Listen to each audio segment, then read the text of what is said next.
नमस्कार आप सभी को, बहुत स्वागत है आपका हमारे यूट्यूब चैनल पर।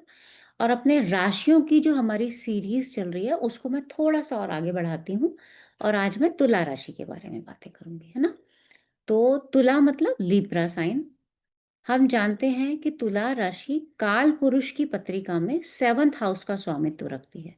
अच्छा, ये बताने से पहले मैं एक बार क्लियर कर देना चाहती हूँ अ, क्योंकि कुछ लोगों के क्वेश्चंस थे कि जब आप राशि बता रही हैं तो इसका मतलब आप लग्न की राशि बता रहे हैं या चंद्र राशि बता रहे हैं।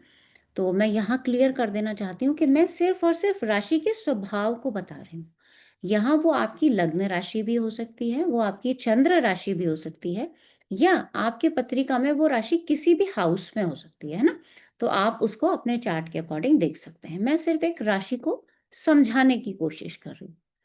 तो तुला राशि की अगर बात करें यानी लिब्रा साइन की अगर बात करें, तो काल पुरुष की पत्रिका में 7th हाउस में होता है। हम क्यों बार-बार काल पुरुष की बात करते हैं? क्योंकि काल पुरुष ज्योतिष का आधार है। तो इसलिए काल पुरुष को तो हम भूल ही नहीं सकते, है ना? तो उसी के आधार पर हम राशियों के प्रेडिक्शंस को या राशियों के स्वभाव को समझेंगे। लिब्रा साइन यानी तुला राशि चर राशि है। चर मतलब मूवेबल, जो कि फिक्स नहीं है और एक मूविंग कंडीशन में है, मतलब घूम रहा है ना? घूम रहा है का मतलब है राशि बदल रही है अपने स्वभाव को, उसका एक जैसा नेचर नहीं है। इसके साथ में वायु तत्व प्रभाव है, यानी वायु तत्व प्रधान राशि है। वायु तत्व का मतलब होता है कि जिसमें, क्योंकि वायु भी क्या होती है, वायु भी एक जगह स्थिर नहीं रहती है, वो भी चलती रहती है ना? इसके साथ में जो लिब्रा साइन है वो काम त्रिकोण की राशि है। काम त्रिकोण की राशि कैसे है? क्योंकि 3, 7, 11 जो ये भाव होते हैं उसको हम काम त्रिकोण के भाव, जैसे धर्म, अर्थ, काम और मोक्ष, तो ये काम त्रिकोण के भाव है। काम त्रिकोण का मतलब हो गया कि हमारे अंदर की डिजायर को वो बढ़ा देगा। उसके बाद इसका जो स्वामी होगा यानी इसका जो लॉर्ड होगा वो होता है वीनस। वीनस की 2 राशियाँ होती हैं, शुक्र की 2 राशियाँ हैं। एक जो हम पहले डिस्कस कर चुके हैं यानी टॉरस वृष राशि, और दूसरी जो कि शुक्र की मूल त्रिकोण राशि है, जो मैं आज यहाँ पे आपके सामने डिस्कस कर रही हूँ। और इसका जो साइन होगा वो होता है तराजू। तो तराजू तो आपने देखी ही होगी सबने, है ना? आपको याद होगा बचपन में, देखो हमने तो बनाई थी ऐसे तराजू, है ना? खासकर जब दिवाली के बाद जैसे वो दिए होते हैं ना, अ, वो बच जाते थे हम घरों में ना, तो हम क्या करते थे कि उसको दिया लिया और उसको 3 साइड से, है ना, ऐसे उसमें चाकू से हम वो करते थे, होल करते थे। 2 ऐसे दिए लिए और फिर उसके बाद ऊपर एक लकड़ी बांधी और ऐसे धागे बांधे, तो वो हमारी एक तराजू जैसी तैयार हो जाती थी।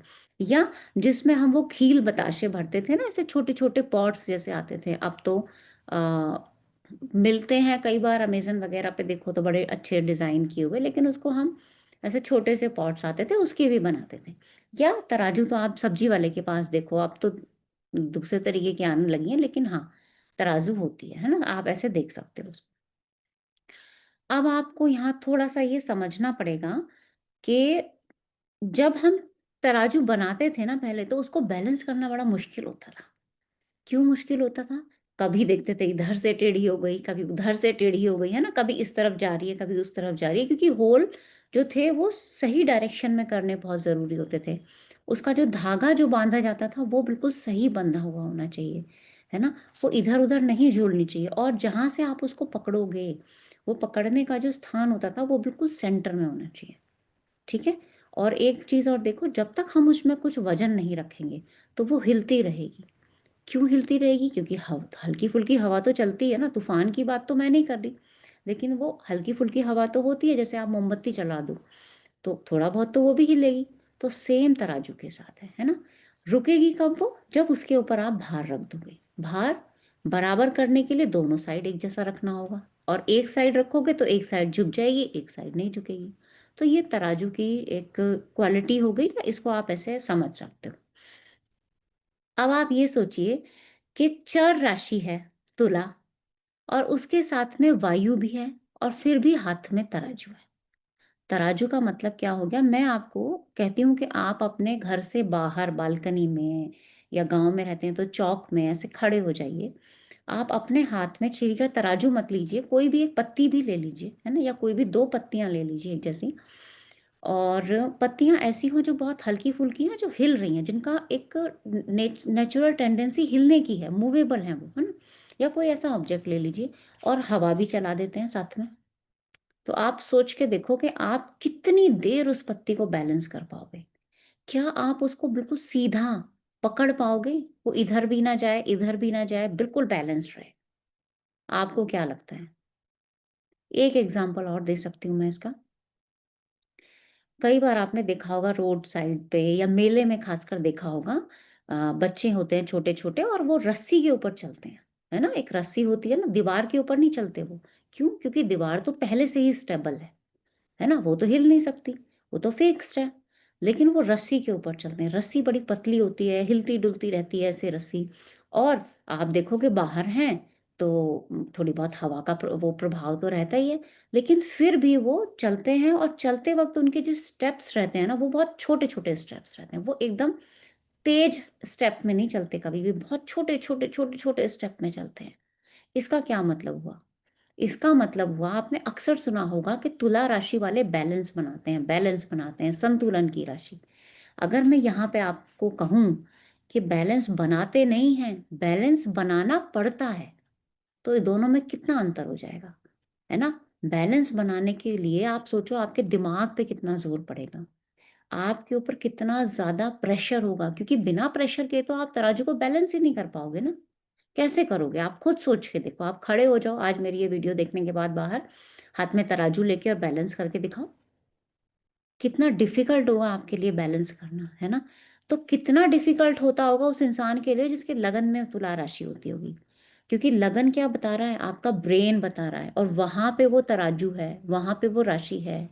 तो इधर की सुनूँ, उधर की सुनूँ, कैसे इस दिमाग को सेंटर में लेके आऊँ? कितना मुश्किल होता होगा उस इंसान के लिए। और करने के लिए क्या ज़रूरत होगी? परफ़ेक्शन की ज़रूरत होगी। क्योंकि वो लड़की जो उस रस्सी पे चल रही है, उसने अपने काम को कैसे सीखा? बचपन से सीखा। धीरे-धीरे, धीरे-धीरे एक-एक स्टेप करती गई, करती गई, करती गई, है ना? और उसके बाद उसको वो कला आई। इसके साथ में आप देखो कि उसका कितना डिसिप्लिन रहा होगा, उसके परिवार की सपोर्ट उसको रही होगी, है ना? उसने कितने ध्यान से उस काम को किया होगा, तब वो उसको बैलेंस कर पाई। तो कहने का मतलब ये है कि तुला राशि बैलेंस होती है, ये ज़रूरी नहीं है, उनको करना पड़ता है, नहीं करेंगे तो वो डिप्रेस्ड हो सकते हैं, है ना? कहीं न कहीं डिप्रेशन वाली फीलिंग उनके अंदर आ सकती है। तो उम्मीद है कि साइन तो आपको बहुत अच्छे से समझ में आ गया होगा, है ना? साइन में तो कहीं कोई भी दिक्कत नहीं होगी, हुँ? इसके साथ-साथ ये लोग बड़े प्रैक्टिकल होते हैं, प्रैक्टिकल इनको रहना पड़ता है। हालाँकि शुक्र जल तत्व ग्रह है, जल तत्व में इमोशंस का प्रभाव होता है, लेकिन क्योंकि चर भी है और वायु भी है। चर राशि के अंदर इमोशन नहीं होंगे ये कहना गलत होगा, क्योंकि चर राशि तो हमारी चंद्रमा की भी राशि थी। लेकिन चंद्रमा क्योंकि जल तत्व ग्रह था, यहाँ शुक्र भी जल तत्व ग्रह है। इसका मतलब इमोशंस तो इसमें भी हैं, लेकिन वायु का प्रभाव है तो इमोशन दिखते नहीं। इमोशन होना और इमोशन का ना दिखना, दोनों में अंतर हो जाएगा। है ना? और ज़्यादा अगर इनका बैलेंस बिगड़ा, तो इनका जो आप कहते हो ना कि एक मूड स्विंग्स होना, डिप्रेस्ड वाली कंडीशन आना, वो भी ज़्यादा हो जाती है। इसीलिए काल पुरुष के 7वें भाव में चंद्रमा को अच्छा नहीं कहा गया। तो हर एक चीज़ का कोई ना कोई रीज़न होता है। जैसे कि शनि को उच्च राशि होती है तुला, क्यों कहा जाता है? कभी इसके ऊपर वीडियो बनाऊँगी और बहुत अच्छा रीज़न है इसका। वो भी आप शायद अब तक तो वीडियो देख के आप समझ भी गए होंगे, नहीं भी समझ में आया होगा तो हर राशि का वही साइन उच्च क्यों बोला गया, वही नीच क्यों बोला गया, हर एक बात के पीछे कोई ना कोई रीज़न है। बस हमें थोड़ा-सा समझना पड़ेगा।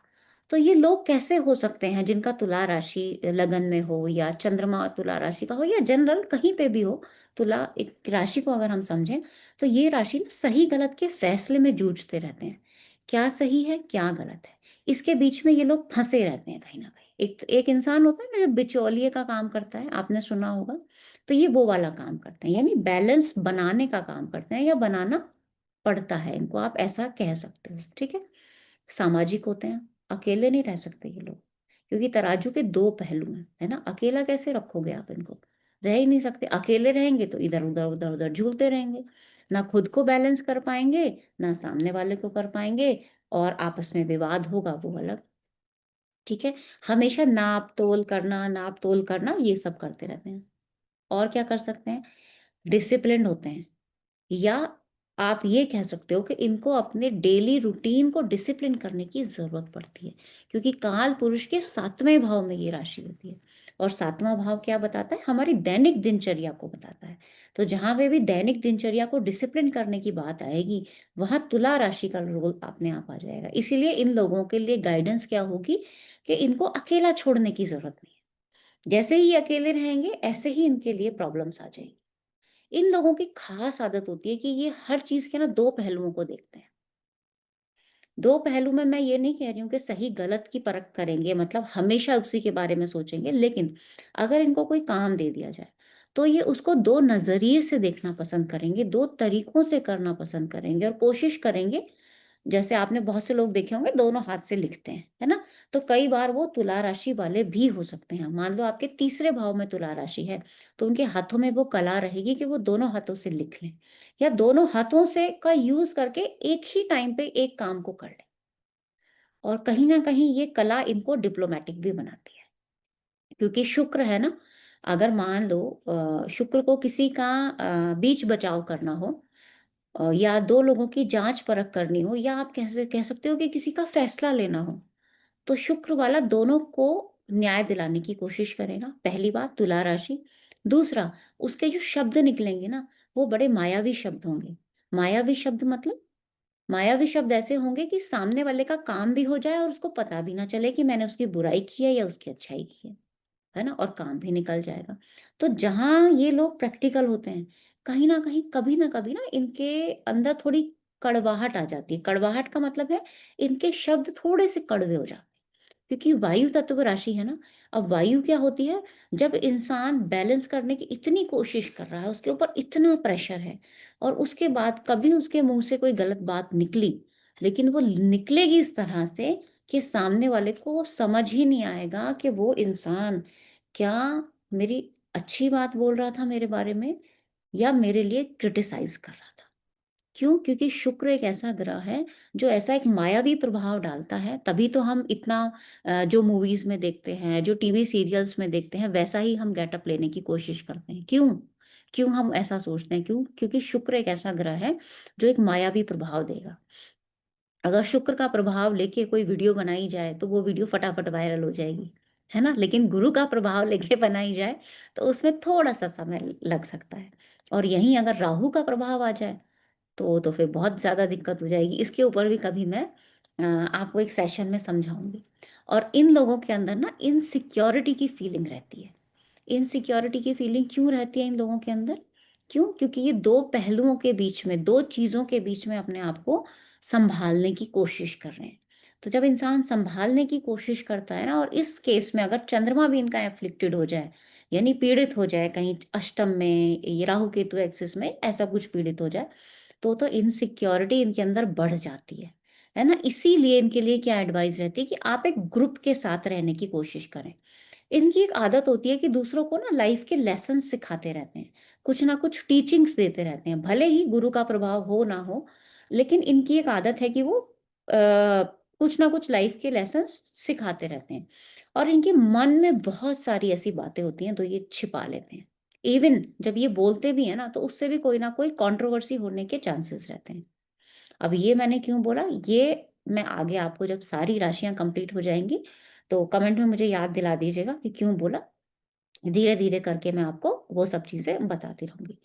अब देखो, जब ऐसा इंसान है तो उसका फैमिली या रिलेशनशिप उसके कैसे रहेंगे? तो रिलेशनशिप में पहली बात तो ये होगी कि वो एन्जॉयमेंट तो कराएगा, लोगों को घुमाएगा-फिराएगा, मस्ती कराएगा, मज़े करेंगे क्योंकि शुक्र का प्रभाव है ना? पैसा खर्च करेगा, ज़रूरत से ज़्यादा भी खर्च कर सकता है, लेकिन अगर कोई दूसरा खर्च कर रहा है पैसा, तो उसमें कमी भी निकालेगा। बिल्कुल कमी निकालेगा। आप चेक करके देखिए किस-किस का तुला राशि, है ना? कि ये पैसा यहाँ बचत हो सकती थी, तुमने ये ऐसा क्यों किया? मैं कर रहा हूँ, कोई दिक्कत नहीं, तुमने क्यों किया? ये बताओ। तो इस इंसान का अ, ना एक आदत हो जाती है सबको तराजू में तोलने की। तो कई बार रिश्तों में प्रॉब्लम आ जाती है। और आप देखेंगे ही कालपुरुष में 7वें भाव में 7वीं राशि दी ही इसलिए गई है कि उस भाव को हमेशा बैलेंस करने की ज़रूरत पड़ेगी, क्योंकि जीवन का सबसे ज़्यादा प्रेशर उसी भाव के ऊपर है जहाँ ये तुला राशि प्लेस्ड है। तो कालपुरुष के तो 7वें भाव में है, तो इसका मतलब सबसे ज़्यादा जो प्रेशर है ना वो उसी के ऊपर प्लेस्ड है। थोड़े से बोलने में तोल-मोल के बोलेंगे, लेकिन कई बार कड़वा बोल जाते हैं रिलेशनशिप में, जिसके कारण इश्यूज़ हो सकते हैं, है ना? तो रिलेशनशिप में तो आप जानते ही हो कि छोटी से छोटी बातों को लेकर इश्यूज़ हो सकते हैं। परिवार वालों की इच्छा हो सकता है कि अपनी इच्छा को मारकर भी पूरा कर दें, ऐसा भी हो सकता है ना? इसके साथ-साथ ये लोग प्रैक्टिकल वे में रिश्ता निभाना ज़्यादा पसंद करते हैं, है ना? सोशल वे में, प्रैक्टिकल वे में, हमेशा आपको खुश ही रखेंगे ये भी ज़रूरी नहीं है, डिपेंड करेगा कि आपके बाकी ग्रह कहाँ हैं। और किसी भी चीज़ को ना एक एक हम बोलते हैं ना कि प्रामाणिकता के साथ काम करना। प्रमाण चाहिए इनको कि अच्छा ऐसा हुआ है, तो मुझे ज़रा सबूत लाके तो दिखाओ ज़रा क्या हुआ, है ना? तुम झूठ तो नहीं बोल रहे। तो इनको हर चीज़ का ना सबूत चाहिए होता है। तो ये भी कई बार रिलेशनशिप के इश्यूज़ या दोस्ती में अगर आप ऐसा कर रहे हो ज़रूरत से ज़्यादा, तो ज़रूरत से ज़्यादा यानी अति तो किसी भी चीज़ की बुरी हो सकती है ना? तो हमें ये ध्यान रखना होगा कि ये कहाँ पे हम किस चीज़ को कहाँ लिंक करें। दूसरा, ये लोग ना हमेशा किसी चीज़ के बदलाव में भरोसा करते हैं। बदलाव में मतलब ट्रांसफ़ॉर्मेशन में। अब आप कहेंगे कि ट्रांसफ़ॉर्मेशन के लिए तो हम अष्टम भाव देखते हैं यानी 8वीं राशि होनी चाहिए, नहीं। ये राशि भी ट्रांसफॉर्मेशन में बिलीव करने वाली राशि होती है, क्योंकि जब आप किसी को न्याय देते हो तो आप क्या करते हो, पहले से चले आ रहे प्रोसेस को बदल देते हो, है ना? वो अलग बात है कि वो किसी के लिए अच्छा हो सकता है, किसी के लिए बुरा हो सकता है, लेकिन बदलाव तो किया ना हमने। तो ये राशि सबसे ज्यादा बदलाव के लिए देखी जाती है। बदलाव कैसा होगा वो पूरी पत्रिका ही बताएगी। इच्छा शक्ति बहुत ज़्यादा मजबूत होती है इन लोगों की, क्योंकि तराजू को बैलेंस करना कमज़ोर इच्छा शक्ति वाले के हाथ में हो ही नहीं सकता। इसका मतलब विल पावर इन लोगों की स्ट्रॉन्ग होती है या इनको स्ट्रॉन्ग बनानी पड़ती है। निर्माण का कार्य करना पसंद करते हैं ये लोग। निर्माण का मतलब किसी भी चीज़ को कंस्ट्रक्ट करना, बनाना। क्यों? क्योंकि तराजू का काम क्या है? सही करके, सही नाप-तोल के आपको चीज़ों को प्रेज़ेंट करना। भई धोखाधड़ी का काम थोड़ी है, वो अलग बात है कि आजकल सब आप देखो कहीं भी कुछ सामान लेके लेने जाते हो तो थोड़ी बहुत गड़बड़ हो जाती है, लेकिन यहाँ हम एक तराजू के नेचर को पढ़ रहे हैं, हम उस सब्ज़ी वाले के या उस दुकान वाले के नेचर को नहीं बता रहे हैं, है ना? कर्म प्रधान लोग होते हैं, है ना? मतलब काम करना पसंद करते हैं, क्यों? क्योंकि दशम से दशम में राशि होती है, तो हमेशा इनके दिमाग में चलता रहता है, ये काम मेरे लिए सही है, ये काम मेरे लिए गलत है और काम करूँगा तो मेरी सारी इच्छाएँ पूरी होंगी। ये हमेशा से इनके दिमाग में चलता रहता है। आपकी विचार शक्ति को ताकत देने वाली राशि होती है ये। जो हमारे दिमाग में विचार चल रहे होते हैं ना, उसको कैसे ताकत दिया जाए, वो ये राशि बताती है। तो आप समझो कि एक ही राशि कितना कुछ बता सकती है। आपके हाथों का बैलेंस बताती है ये। आपके हाथों को की कला को कैसे साधा जाए, वो ये राशि बताती है ना? आपकी इच्छा पूर्ति को कैसे निखारा जाए, वो ये राशि बताती है। तो कितना प्रभाव आप एक ही राशि से समझ सकते हैं। तो मुझे उम्मीद है कि राशि आपको समझ में आई होगी। और अगर किसी की लगन राशि है या किसी का चंद्रमा इस राशि में, तो आप गाइडेंस क्या दोगे उसको? तो मुझे अब तक तो मुझे लगता है कि आप लोगों को समझ में आ गया होगा कि जो भी इनकी कमियाँ आपको यहाँ पे लगी होंगी, वो आप उनकी गाइडेंस की तरह यूज़ कर सकते हो। कैसे यूज़ कर सकते हो? इन लोगों की कोशिश करो कि ये लोग अकेले ना रहें, है ना? यानी इन लोगों को एक ग्रुप में रहने की आदत है, तो अकेले ना रहने दिया जाए, है ना? दूसरा, कोशिश करो कि भई बहुत ज़्यादा जाँच-परख ना कई बार अच्छी नहीं होती। कई बार रिश्तों में खटास का कारण बहुत ज़्यादा जाँच-परख भी हो सकती है ना? और आप अकेले ही क्यों सँभाल रहे हो सारी चीज़ों को? हम भी मिलके आपके साथ सँभालेंगे, मैनेज करेंगे सब कुछ। तो घर के बाकी लोगों को भी इनका साथ देना चाहिए। तो उससे क्या होगा कि उनके अंदर भी वो फीलिंग आएगी कि ठीक है, मेरा काम तुम भी कर सकते हो। और काफ़ी हद तक परेशानियाँ भी कम हो जाती हैं। तो हमें देखना पड़ेगा कि राशि आपके लिए क्या इम्पैक्ट दे रही है। और एक चीज़ कालपुरुष को कभी मत भूलिएगा, कालपुरुष के सप्तम भाव में ये राशि होती है। सातवां भाव आपके नाभि से नीचे वाले हिस्से को बताता है। अब आप सोचिए, जब आप किसी फीमेल का चार्ट देखेंगे तो वो एक रिप्रोडक्टिव एरिया जो होता है बॉडी में, जैसे यूट्रस वगैरह का जो एरिया आएगा वो यहाँ पे वो वाला एरिया आ जाएगा। तो ये राशि सृजन की भी राशि होती है। अब आप समझ सकते हैं कि 2 चीज़ों को एक साथ सँभालना, अगर किसी फीमेल के चार्ट की मैं बात करूँ या मेल के चार्ट में भी देखोगे तो 7वें भाव से स्पाउस की बात करोगे। तो दोनों के ही चार्ट में आप समझ सकते हो कि कितना बड़ा सृजनात्मक राशि है ये। कितना बड़ा सृजन, यानी किसी चीज़ को सँभालना, अपने अंदर रखना, फिर उसका ट्रांसफ़ॉर्मेशन करना, अपनी बॉडी को ट्रांसफ़ॉर्म करना, तो कितना कुछ ये राशि आपको बता सकती है ना? तो ऐसा ही राशियों को और बेहतरी से समझने के लिए, नक्षत्रों को समझने के लिए नेक्स्ट ईयर एक कोर्स आने जा रहा है। जो भी लोग यूट्यूब से भी आना चाहते हैं, मोस्ट वेलकम, ज़रूर आइएगा।